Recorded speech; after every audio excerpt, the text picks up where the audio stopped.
Welcome into the Husker247 Podcast. I am Mike Schaefer, joined by Michael Bruntz, wearing an A's hat, and Brian Christopherson, not wearing a hat. I didn't have anything descriptive to say about you, Brian. I'm sorry. Mississippi Headwaters T-shirt.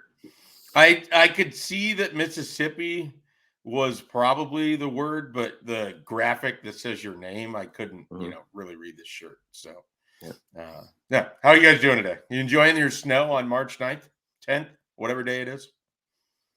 Yes, I did a little moving around in the snow this morning. That was about it. Did some good things. All right, moving around out there. PC? Yeah, I'm moving around well. Got my coffee ready. I'm ready to talk some spring football 2 weeks in. We've got a lot of things figured out, it seems like. All right, well, let's start with that. PC, what do we have figured out with spring football? That was a false boast.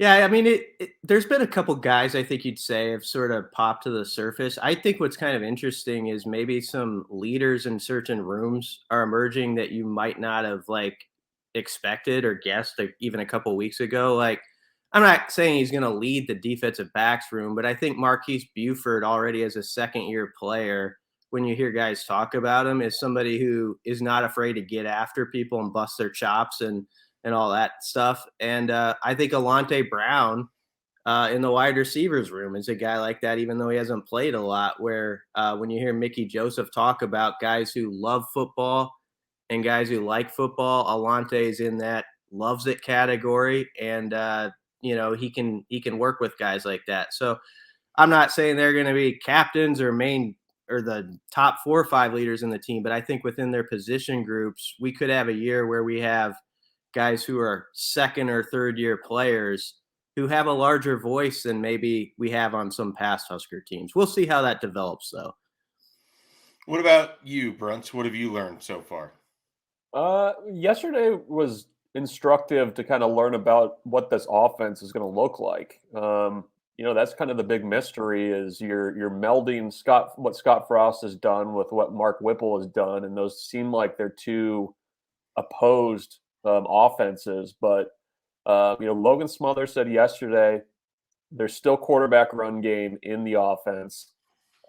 Casey Thompson and I think Whipple too had kind of mentioned that there's going to be times where they're going to have to pick up first downs with their feet, and it's not just going to be straight drop back, but at the same time they're going to be under center a little bit more. They're going to be some 5-step drops, which they didn't do a lot the last 3 years, and be asked to do things a little bit differently and moving formations to get to the same play. So that was interesting to me, at least, that it was the first kind of indication from players about, how is this different? And I think Logan Smothers especially can speak to that, given that he's, the guy that's been around the longest. So the quarterback run is not dead. We'll see how much they actually do it. I'm not anticipating, 20 some odd times like he ran against Iowa, but, definitely going to be a mix of the two and not just full on Mark Whipple pit offense. What do you guys make of the revelation that Nebraska plans to go under center? I'm not totally shocked by it. I mean, you knew that with Mark Whipple, you were sort of going to go more into whatever he's done in the past, and I think he's shown that throughout his career. I mean, it'll be sort of a switch up from some of the stuff we've seen around here of late, but I think he thinks quarterbacks tend to like that too. And there's a lot of NFL teams that obviously go under center. So when you're trying to sell QBs on like what your offense is, it's one of those minor little details, but it shows that, you kind of operate like an NFL offense. So I guess I don't have too deep a thought. I don't have too deep a thoughts on much of anything, but especially that. But yeah, that's just one of those little things that kind of jumps out. I guess what stood out to me on Wednesday when you talk about quarterbacks was just this sort of belief, or the way it felt like Casey Thompson's the starter and everybody else is whatever. I mean, that's how it kind of felt yesterday. And I know that's maybe premature to say that, and I guess that was expected by some people all along. But for anybody who thought this was going to be a full-fledged just dogfight, I don't get that feeling at all right now. Maybe Chubba Purdy, when he gets healthy after the break, he hasn't really been participating because he's been dinged up. Maybe he changes that. But it sort of had that feel like the old days, like when Adrian came out, he's over here, and then the 3 or 4 other quarterbacks, they're over at the, smaller table or whatever. And that's sort of the vibe I get right now about where that thing's headed. Do you guys get the sense that, and I don't know how you viewed it when Mark Whipple was hired, but do you get the sense that he's had more input than you expected, the amount of input that you expected, or this offense will have less of his fingerprints on it than you expected? I'll just phrase it that way. Oh, I maybe a little bit more. I mean, I was skeptical that Scott Frost would truly be hands off with the offense. I mean, I think, he's an offensive guy. He's always been an offensive guy. I mean, he's coached defense elsewhere, but I mean, this is, what he's done and what he's done the last 3 years as a play caller. So it seems to me, and from talking to assistant coaches, that Frost has been moving around during practices and not been so locked in on the quarterbacks and the offense. And I mean, I take him at his word that Mark Whipple's running the offensive meeting rooms with input from Scott Frost, but I think it definitely is the Mark Whipple show. And I think that's, when you have a guy that's that experienced and has coached that many places, it's not a huge surprise, I guess, that he's kind of running the show. Kind of going back to what Brian said,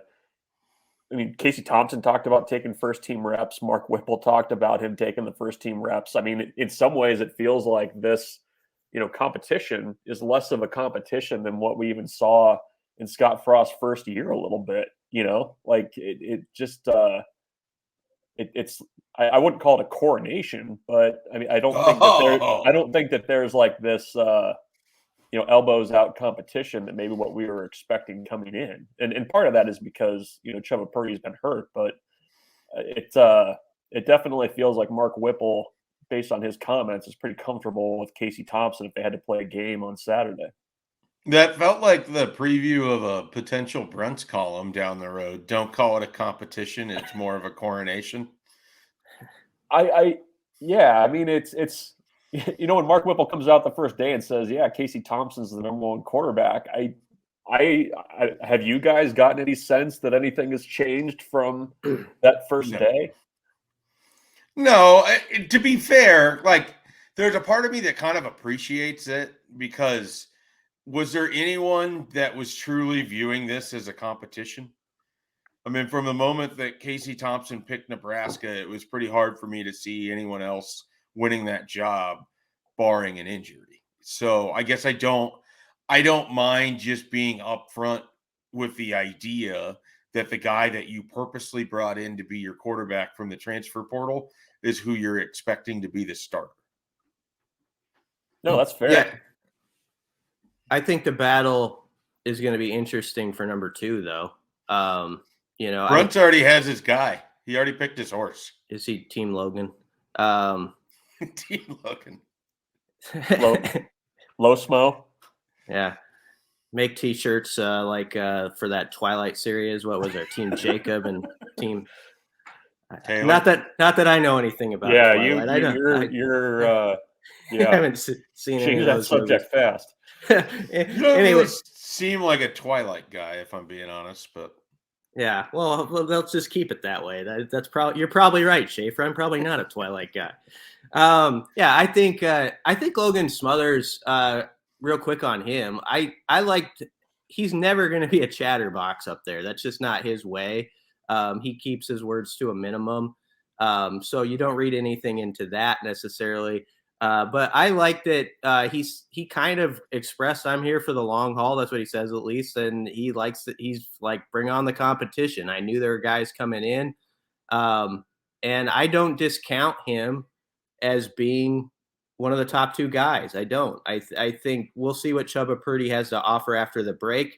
We don't know anything yet. They're being careful with him. He probably could have practiced Wednesday, but Whipple's like, why not give him another week, to make sure he's healthy. The thing about Chubba Purdy, Whipple noted, is he was sort of injured during winter conditioning, but he didn't say anything about it. And then it was one of those deals where like, we're going to have to sit you out a little bit. And they're like, in the next time, just tell us, we don't want you to injure that. So for people wondering about that, Chubba Purdy was trying to kind of go through it without it delaying him at all or putting him on pause. But they stepped in and said, no, you're going to take a break for just a little bit. One of the interesting things when Logan Smothers was talking, Bruntz, I believe, was the one that actually asked this question about how much he was taking away from that one game that he had against Iowa, because so much of his experience last year was really just that start against Iowa. He popped in against Michigan State. He played like 6 minutes against who did they play? Furman. Who was their D1 AA game? Oh, Fordham. There. All right. Green don't forget it. If this was Wordle, I would have gotten some green letters in there and some, so it wasn't that bad. Nice job by me, if I have to say. It wasn't Furman. So. Thank you. No, so I thought he had a pretty good answer on that, because he kind of, acknowledged that there was some stuff in there that he wants to clean up, but he also just sort of made it seem like he's not going to dwell on that one game. Like, it happened. He watched the film once. He moved on from it. He got some experience from it. I liked his attitude yesterday. There was definitely some confidence there that he was projecting across, that, someone like Heinrich Harburg, I came away wondering if he's a little down about where things are at, because he was relatively quiet. He wasn't projecting a lot of confidence. I don't know that you could take a ton out of a media appearance, and I don't want to say too much, but I remember what he sounded like last spring and how he was talking then. And it felt like the wind is a little out of those sails, whereas Logan Smothers, he showed up and was standing there and basically was like, I'm here. This is where I'm going to be. This is where I expect to play. I expect to play. I mean, I like it. I don't know if I believe that he's going to be the true backup come next fall, but I mean, I like the mental positioning that he has right now for this race overall. Yeah, well, I think the thing about Logan Smothers that's been true, even back to when he was a recruit, he's a guy that just shows up and he's a gamer. Like he's gonna play through stuff. He's gonna play hard. He's gonna give you a chance. I mean, I'm kind of curious to see how this offense is truly a fit for him, because I think that's something that warrants a little bit more examination. But I mean, he's always been a confident kid. He's been quiet. I remember even when he was committed to Nebraska, I mean, it was kind of like pulling teeth sometimes to get a lot out of him. But I thought he was good enough in that game against Iowa to win. They probably should have won that game, but we'll see. But I think he's a guy that is not afraid of competing, and I think that's I'm not choosing a horse here, but I do think that in the conversation about the transfers in, I mean, I think he kind of has fallen by the wayside a little bit, and I think he's gonna. I would not be shocked if he's the backup come that opener in Ireland. All right.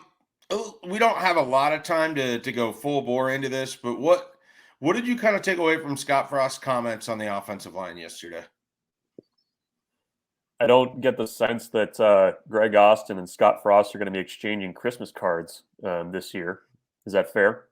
Yeah, I think that was probably true going into the start of last year, or certainly very early into the season. That relationship maybe wasn't at the strongest point in, say, September. Yeah, it's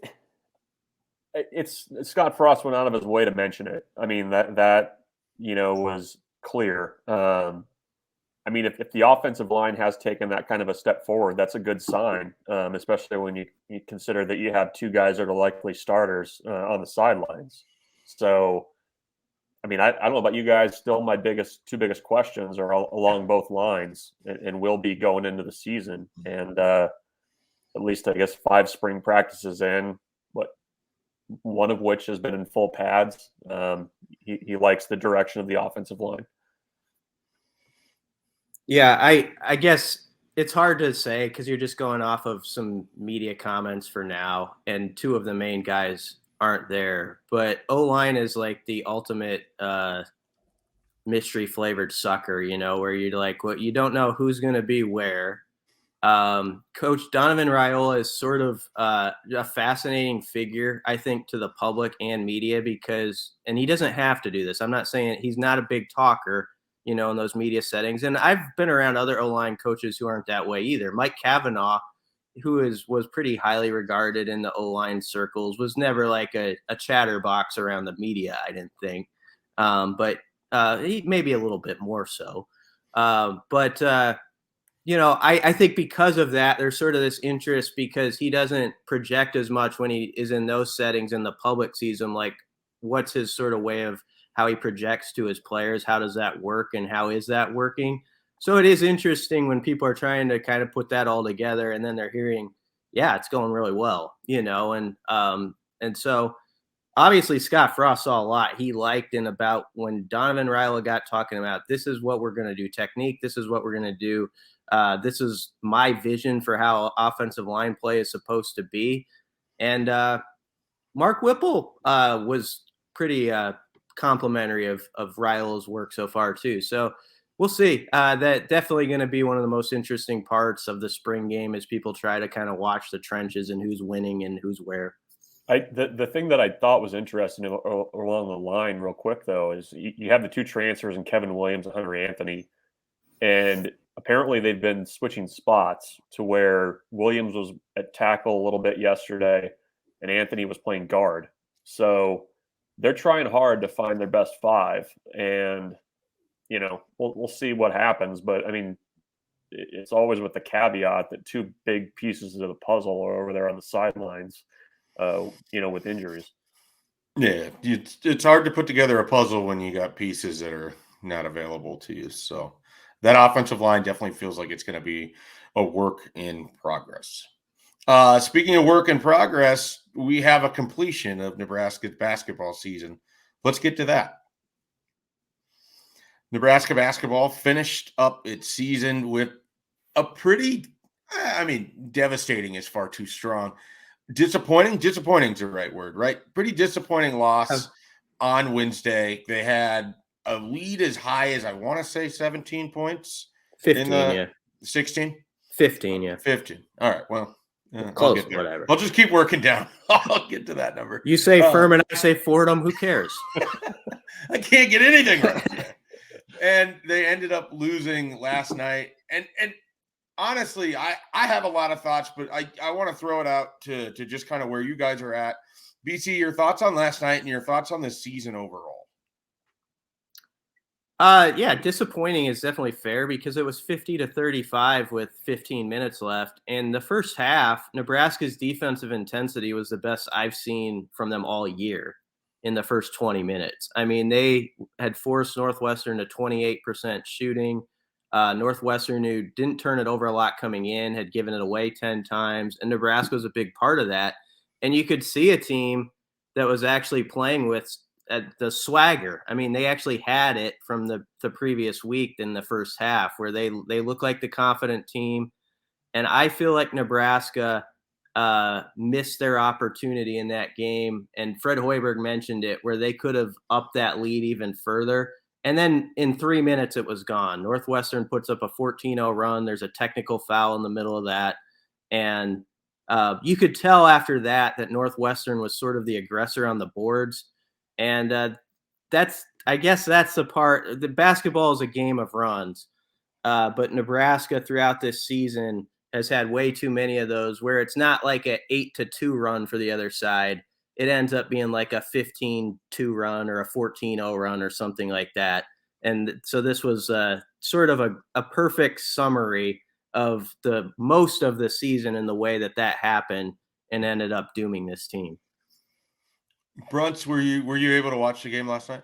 I was switching back and forth between basketball and baseball, and they were eerily similar with the way they played out. But yeah, I mean, Brian's right. I mean, that was the story of the season for Nebraska was it felt like anytime anytime the momentum shifted against Nebraska, it was just like pulling teeth to try to stop it. I mean, it was when that wave was coming ashore, it wasn't just like washing up on the beach. It was like going over the houses and kind of, swallowing everything. And you saw that in the Rutgers game is the one that comes to mind the most where that happened, where it was just like, there's no chance here. So I don't know. It was a fun little run late. You ruined Brad Davison's senior night, which is always kind of fun, but I mean, just he'll get another one next year. So they ruined his fourth one. Yeah, I mean, it's now we get to the interesting part of what is this team going to look like next season, and who's going to be a part of it. I thought one of the things that was noticeable in the second half, that even when they were trailing, and maybe more so when they were trailing in single digits and double digits, Northwestern exudes a level of calmness that Nebraska never had at any point this year. I mean, they play a fairly frantic style even when they're in the lead. They're just and it's why they struggle so much when the game is close and late. I mean, you had two possessions, I think, with Verge and with McGowan's at the end that sum up Nebraska basketball really well, I thought, for 2021, 2022. Like, they have athletes, they have guys that are willing to attack, but they don't necessarily have plans. They just see red. It's a lot of hero ball. I mean, both of those situations, there was probably an opportunity to kick it. They didn't. They went on 1-on-2 or 1-on-3 or whatever you want to call it. And it just always feels like Nebraska is really, really frantic, or was really frantic this year. And sometimes that worked really well for them. And most of the time at the end of games, the other team was largely just able to methodically do what they needed to do. And I just feel like until they have someone, and Verge came on really well at the end of the year. And I don't want to say that this is anything necessarily with him. It might just be with how Hoiberg wants them to play. They just don't feel like they're in control. They just don't feel like they have the ability to dictate to another team. It just feels like they're just constantly, frantically trying to out-athlete the other team at times. And that's just not a viable strategy. And it certainly wasn't down the stretch against Northwestern. So, however this next iteration gets built, it really feels like they have to have kind of a real floor general, or someone that exudes some level of confidence and calmness when everyone else and everything else around you is going crazy. And I just don't think they have that this year. Am I way off base with that? Well, it took them way too long for it to settle into place. Like Alonzo Verge was basically sort of a wild card from the beginning, where you knew there was a tremendous skill set there, but he was going to be learning a new position. And it was a matter of how quickly can he pick that up and be what you're talking about. And he very much was close to that. Like, I would say the last 8 games or so. And before that, though, it was obviously such a disjointed work to get there that I think Nebraska was suffering along the way. And obviously the Trey McGowan's injury hurt, but that's going to be the biggest question. I mean, you did nail the biggest question, is who is that point guard next year? It's going to be probably a new face. I mean, it could be one of the new recruits coming in, like a Ramel Lloyd or somebody like that. And there's going to be growing pains there. You have to understand, that's where it's difficult. Like, it's not like this is like a seamless work into next year, where if Verge was a junior, for instance, I guess you could have a long debate about what that means for next year's team, good or bad.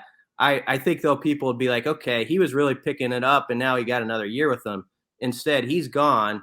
And now you got to start over and find somebody and hope that he sort of finds those traits we're talking about very quickly next season. And they play a tough Thanksgiving tournament with some good teams, like right off the bat. Creighton will be right off the start too, pretty early. So they'll have to find it fast. It's an interesting conversation. The point guard piece of it is interesting. I mean, we heard the last month or so that, maybe thought Delano Banton was going to come back, and that's why you're kind of looking in the portal for a point guard last minute. I don't think Delano Banton would have made a huge difference. He wasn't a point guard his first year. Right. Well, he was benched, so you got to find somebody, whether that's Ramel Lloyd, whether it's somebody out of the portal. You need somebody that can control pace and control that offense. Because I think the one thing you can say for Alonzo Verge, especially down the stretch, Nebraska started playing more in control. And when Verge was able to find open shooters, guys going to the basket, Nebraska was very good. It was the Colorado game. It was the Penn State game. It was portions of Wisconsin. It worked.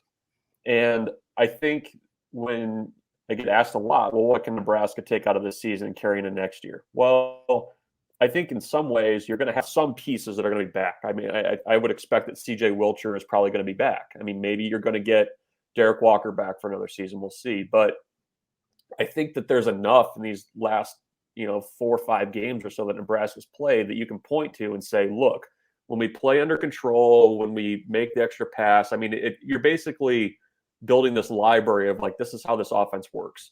And the thing that Nebraska is going to have to do is they're going to have to determine whether or not they have the pieces to make that work. I don't think they do right now. Obviously, the point guard spot being a huge one. I think you're going to need more depth on the wings. And like Brian said, I mean, it's not going to be an immediate plug-and-play situation with guys on your roster. You're going to have some growing pains, and you're going to have to do it against a pretty tough schedule early on that also includes K-State, which is probably going to have a new coach as well. So it's going to be tough sledding, but they're going to have to win the off season, put it that way, to figure out if they have the guys to make this offense work and how they're going to actually translate that to the floor. Yeah, you kind of mentioned a couple names there. So give me a percentage each of you that either McGowan's is back next year. I would say 5% or less on Bryce. I mean, I just don't see that happening. That would shock me. Trey, I'd put at a higher percentage. I'm struggling to put an exact number on it, but I sort of think 20, 25, and I don't know, maybe that's generous. Minds can change by the hour on this, so I'm always hesitant. Like a guy can be persuaded like this is what's best for you personally, even if your brother's doing something else. And Fred Hoiberg did have an interesting comment in his post game. We're gonna have a lot of guys on this roster back next year. He actually said that sentence, and I was kind of thinking it through, and I was like, well, maybe he knows a couple guys that are coming back that we've thought won't be. That are juniors, like a Derrick Walker. Technically, as Bruntz said, Derrick Walker technically could come back, but he was sitting up there with Verge next to Hoiberg, and Hoiberg was sort of speaking about those two like they had been foundation setters for the future, kind of like it might have been their last game. So I'm not necessarily expecting him back. So, but to the McGowans, my short answer is I'm not projecting either of them are going to be back. Bruntz, you got any difference on that? No, I mean, and especially with the way Bryce played down the stretch, I mean, I don't know that really helped Nebraska's chances of potentially getting him back. I mean, I think he's shown, enough of a ceiling for what he can be to mosey on to the NBA. Trey, I don't know. I mean, I'm kind of like in the same camp as Brian. I'd be shocked if either of them were back. Yeah, you're either somehow going to get both of them, which seems like less than 5%, or you're going to get neither of them, which seems like the more likely. I don't think that you just get Trey. I don't know. I'm not entirely convinced that Bryce is going to go in the first round, so I think he probably needs another year of college basketball. If that's the case, though, I could see him also entering the transfer portal. So we'll keep an eye on that. Lat Mahan could come back as well. Kobe cannot come back. Verge cannot come back. Walker could come back. I think is that everybody? Yeah. I mean, basically Kobe Webster and Verge are the two who are definitely not. And then everybody else is a maybe, but, or you could at least throw as a maybe category. But, I mean, all of those juniors that we sort of mentioned, were honored on senior day, and there was sort of this vibe like most of them wouldn't be here. I mean, that was sort of what you got out of it. But Hoiberg has said those conversations would happen soon after the season, and now over the next month, there might be one or two surprises where that guy says, I'm going to run it back. And it's got to be somebody who really fits what, like, okay, this guy isn't going to cause sort of a mess of like trying to put all these parts together of new guys and this guy's staying. Derrick Walker would be a guy who would be a great example. Like, you'd take him back because he's a fighter down low. He's in big body. Blaze Keita, they're excited about, but you don't know for sure what you got at this level till he's here. So if you had Keita, Walker, and Eduardo Andre, if you can get Eduardo back and get him blossoming, people want him to take off. Who knows? But Walker's the one guy that's interesting to me if they could somehow get him back. But it was sort of not feeling that way to me last night as I was watching the post game. Yeah, well, we'll definitely be keeping an eye on that for sure. All right, we're going to run it back next week. 24/7 Sports, Husker 24/7. We'll be back next week for another podcast. Any closing thoughts here, gentlemen? Michael Bruntz, do you have anything you'd like to say as you watch the clock closely? No, tons of baseball. We'll hit baseball next week. Seven games in 8 days. We're going to hit baseball, but baseball players have struggled to hit baseballs. They've been swinging a lot, but not making much contact. Yeah. BC, closing thoughts. No, Bruntz looks like he has to get those pastries out of the oven, so we better close it down. It's a frittata. Oh, sorry. Nice. Well, be sure to have an oven mitt. We don't need any hand injuries here. All right, we'll be back next week. Be sure to check out Husker 24/7, Husker247.com, and we'll have plenty of coverage on all things Nebraska athletics. We'll catch you then.